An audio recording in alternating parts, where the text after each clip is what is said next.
नमस्कार, मी गजानन काळबांडे कृषी सेवा केंद्र वाशिम। आज आपण जो हळदीचा प्लॉट पाहत आहे, या ठिकाणी भास्कर मामा करंगे यांच्या शेतात राहणार काटा यांच्या शेतात आहे। मामाकडे या ठिकाणी एक 2 एकरवरती या ठिकाणी हळदीची लागवड केलेली आहे। तर बेने लागवडपासून तर आज आपण या ठिकाणी बघू शकतो, या अवस्थेत जो आपण कांडी म्हणतो, एक माल लागण्याची जी अवस्था आहे ती अवस्था आपल्याला दिसून येते।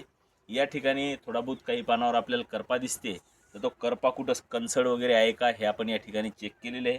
तर या कंदाला कुठेही या ठिकाणी कणसड वगैरे लागलेली नाही।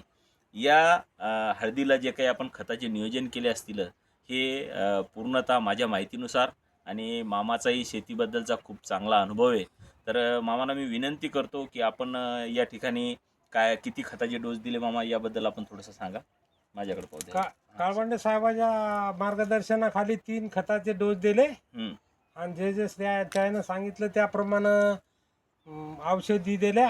इकडे पहा. तर असा प्लॉट झालेला आहे काळवंडे साहेबाच्या मार्गदर्शनाखाली। तर धन्यवाद मामा। मामाचं म्हणणं आहे की आम्हाला सुरुवातपासून जे काही माहिती दिली काळबांडे साहेबांनी दिलेली आहे, तर मी सर्व शेतकरी बांधवांना एक सांगेल की आपल्याही शेतात जर आपण असे कालच्या व्हिडिओमध्ये बघितलं असेल तुम्ही, तर असं जर हळदीचे काही झाडं उपटून पाहिले खराब आणि चांगले, तर चांगल्या झाडाला कुठं सड नसेल, ज्या ठिकाणी ज्या झाडाचे पानं पिवळे पडलेले आहेत, खाली गळाल्यासारखे वाटतात, तर त्या ठिकाणी काय आहे तुम्हाला थोडीशी सड वगैरे दिसून येते। तर धन्यवाद। आपल्याला काही माहिती जर लागत असेल तर बिंदास मला तुम्ही फोन करू शकता। माझा नंबर 90 49 249 101। धन्यवाद।